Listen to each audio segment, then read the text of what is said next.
All right, welcome back to another episode of This Week in AI Security, coming to you for the week of the 20th of August, 2026. And we've got 7 stories that I want to get to today, as well as a little bit of a thing from FireTail that I want to talk about at the end of today's episode. So without further ado, let's dive in. So a couple of things that are kind of rehashes of stuff we've talked about any number of times on the show before, but shout out to the folks over at Zenity Labs for revealing something that they are calling Please Fix that uses a technique called intent collision. And what this is a set of what is commonly called indirect prompt injection. And in their case, they found out that when you look at agentic browsers, and this is the category of browsers like the Perplexity browser or the browser that came out from OpenAI earlier this year, they will process things on pages. So think about embedding a malicious prompt on a web page, that page loads.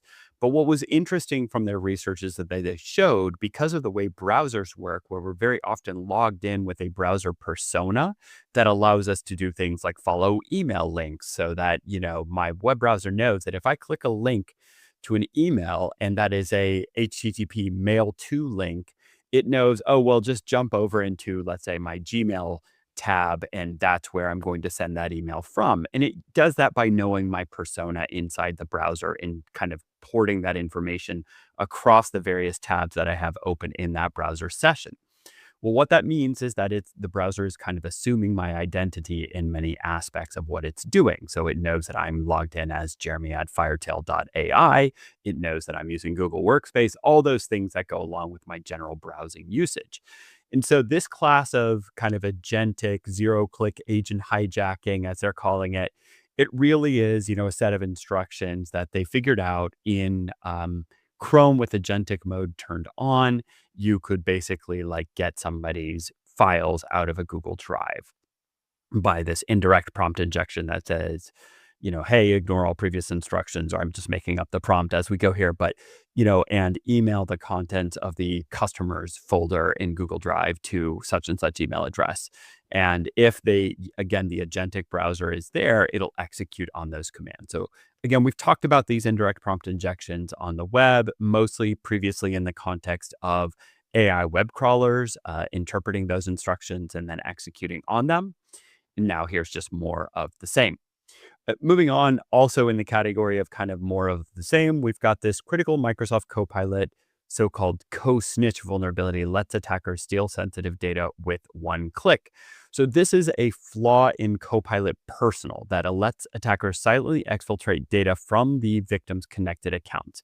So this is, again, going to be things like, in the context of Copilot, this is going to be your OneDrive, this is going to be your Outlook, your 360, maybe your Microsoft Outlook calendar, etc.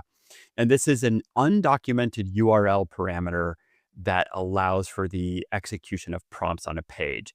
This is the third Copilot vulnerability reported this year. This one is called co-snitch. The previous ones were reprompt and search leak. I love, by the way, that a researcher gets to just slap a name on a vulnerability. I guess that's fair enough if you discovered it and you disclosed it. And it does make it easier to track them. So I guess keep those names coming is what I'm really saying here. But basically, it ends up in very much the same thing as what we just covered. So you can have kind of booby-trapped web pages with hidden instructions that get inserted into Copilot's memories. This has been since patched by Microsoft, but the disclosure of it, again, reinforces a theme that we've talked about any number of times on This Week in AI Security. Stuff is moving super, super fast. New features coming out all the time. Security is very often taking a backseat to the release of new features. All right, moving on to our next story. And this next story is that some Claude chats were searchable on Google. And what it turns out happened here is that in Claude.ai, there is a feature where you can share a conversation. In certain conversations that ended up containing private information like crypto wallet keys, addresses, medical billing, and even vibe coded applications have showed up in Google search results. And what ended up happening is that, if users chose to share conversations on Claude, what was happening that they probably didn't realize at the time was that it was creating a publicly searchable and indexable link to that conversation that you could pass along to your friend, your coworker, your spouse, whoever it was that you wanted to share that conversation with. So Anthropic has come out and saying that this is, quote, not our problem. End quote. Users chose to share the conversations, and web content gets, indexed, and it does get archived. And I think, Bruce Schneier, from which is where we found this story, really calls this a dark pattern issue. Users don't understand that share means publicly indexable forever. And I think that's right. I think that's the right way to think about it. If I share a piece of content, I might actually make a natural assumption that, oh, I'm sharing it with my spouse, let's say. And so I create a unique link that I can share with my spouse. That unique link is meant to be a one-on-one thing, and I don't assume that that unique link is then indexed by Google. So that's I think the dark pattern aspect of what's showing up in here. All right, moving on to our next story. Our next story is a really interesting one. So this is a so-called turf war between Claude agents, and it led to self-replicating malware. And if we rewind and we kind of go back over the course of the last however many months we've been putting these out on a weekly basis, we have seen previous instances of agents with goals doing things that were really unexpected. Of course, the most recent set of examples have been all the kind of cyber testing lab escapes that we've talked about. And we've got one this week as well. But we've also seen instances where in capture the flag scenarios, agents with goals have done things like either create or go download available exploits to point them at this. So Anthropic's Frontier Red team shared some transcripts where they gave 3 Claude instances conflicting database migration tasks on the same server just to see what happened. The behavior escalated into, quote, increasingly aggressive self-replicating malware, end quote. So there was no prompt injection, no adversary involved. It's really just the agents are trying to accomplish their individual goals, and they found that there were other things interfering with their goals, and they determined through whatever agent reasoning process is going on with the LLM backend that they're using, that the best way to do that is to disable the other party by disabling each other's Unix accounts, running kill command, that's a Unix command, on different processes being executed by those other agents on the same system. In one scenario here, they disclosed that Sonnet 4.6 ended 61% of runs using force. And this is something that, the UK AI Safety Institute has separately found that when Claude Mythos Preview continues a sabotage trajectory, its reasoning and user-facing output diverge in 65% of the runs, and the model will hide what it's doing. So it will take some of these actions, not try to obfuscate the reasoning process and any of the logging around that. So that is a really interesting kind of lab scenario. I think it is somewhat indicative of what we can expect to happen in various environments, especially for organizations that are thinking about using agents for, let's say, security operations or things like that. If there is let's say, a forensic investigation being led by an AI agent and it's not getting what it needs from a data perspective, will it turn to malware to try to get the data off of a system that it needs? That's an open question from my mind, and it'll be interesting to watch how that progresses. All right, moving on. I referenced just a minute ago that we've talked about any number of kind of agent lab escapes in the last little while. The latest is from Moonshot's Kimi K3. It escaped a sandbox designed to test its cyber capabilities. In this case, it bypassed web traffic restrictions using CLI. So the sandbox wasn't actually configured in a way to fully lock down the environment.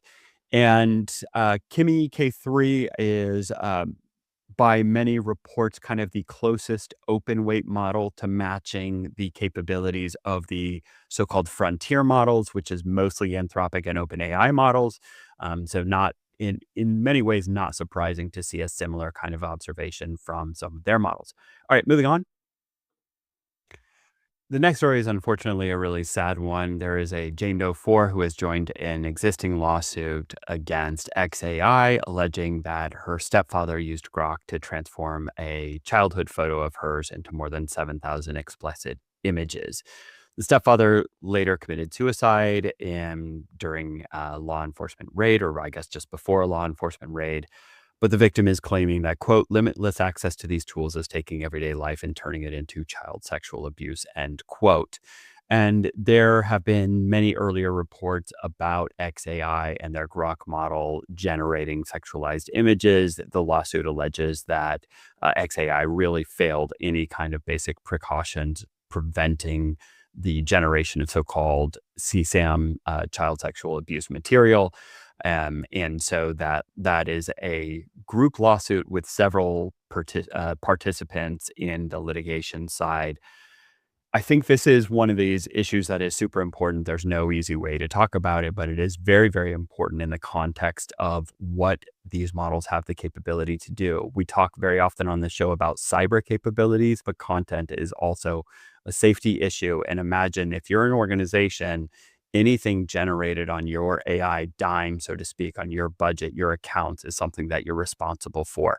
So it is something to kind of monitor for as you think about organizational usage. Do you have potentially an insider threat or a rogue employee who might do something undesirable with the AI models that you're using? Do you have a way to actually track that, to monitor it, to be able to point to the users who might be responsible for anything objectionable if that ever does happen?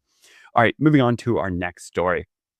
And our next story is one that I want to spend a few minutes on before I get into a little bit of the FireTail State of AI report that I want to spend a couple minutes talking about to close out this week's episode. And this is hackers using some open AI agent frameworks called Hermes and OpenClaw to autonomously attack the Taiwan government agencies over 4 days, and specifically went after the nuclear agency. So this was a sustained 4-day exercise targeting those environments. 12 attack waves hit 21 connected systems simultaneously, up to 8 sub-agents at once. They cracked 85 accounts, exfiltrated 2,500 personnel records, harvested 7 single sign-on secrets and 6 database credentials across Microsoft SQL, Oracle, and Sybase database systems. They bypassed AI framework safety guardrails by framing the attack as an authorized penetration test. They pivoted from the initial agency to the nuclear safety regulator and 7 energy companies across Taiwan.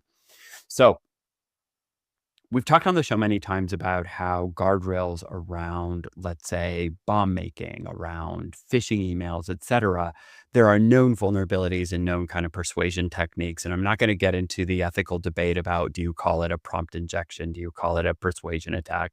Do you call it intent manipulation? That's not the point.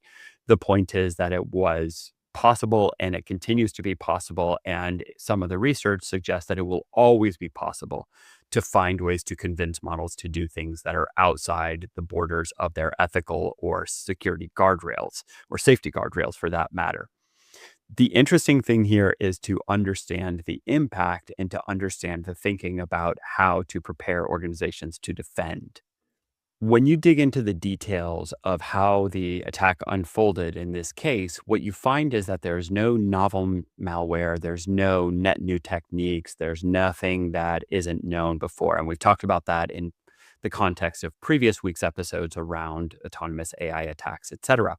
So what we find is common things, unauthenticated API endpoints, et cetera.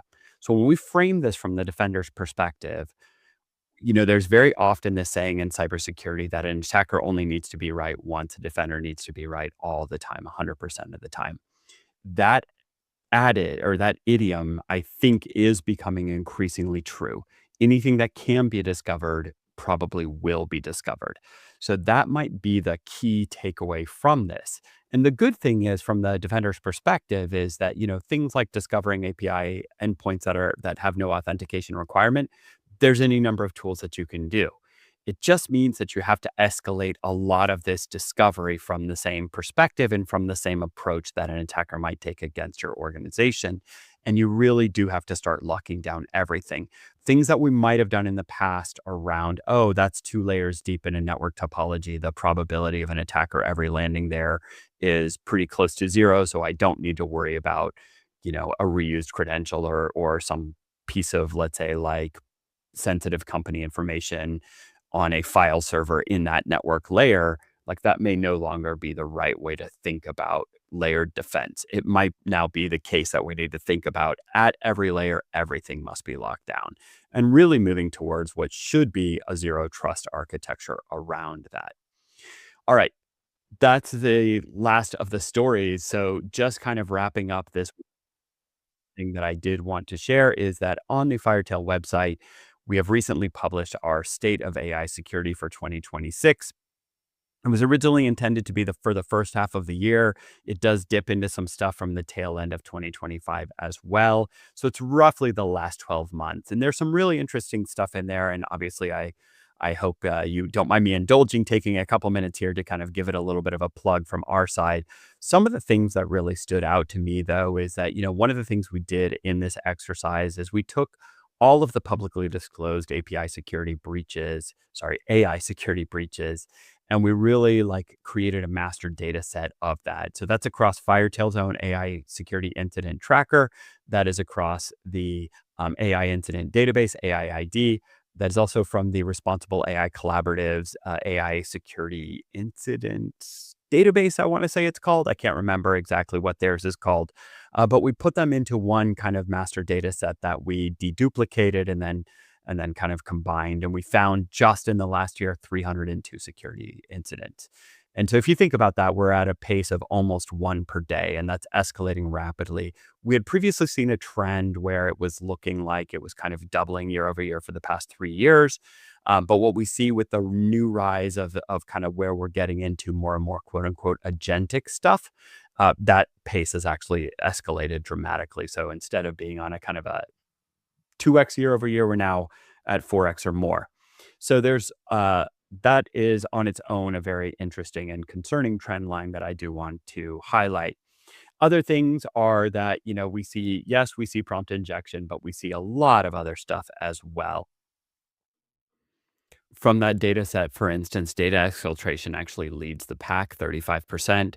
APIs, 11% of the time. AI supply chain, so that's things like the Trivy, Light LLM, et cetera. That story from earlier in the year.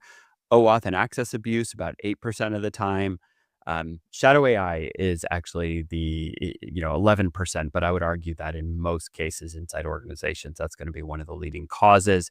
The rate of adoption is up dramatically. From last year to this year, the number of organizations that have adopted agents is just up like crazy. So those are some interesting facts to highlight out of there. I'm not going to take too much time to go over the rest. We do cover some of the major stories from the last year, give you our take on what's out there. It's very easy to find, just stateofaisecurity.firetail.ai. It's also linked from the banner of our main website, firetail.ai. So give that a look if you're at all interested in this topic. And I assume as a listener of this podcast, you probably are. But I'll just leave it there for this week. Thanks so much for listening. We will talk to you next week on the next episode of This Week in AI Security. Thanks so much. Bye-bye.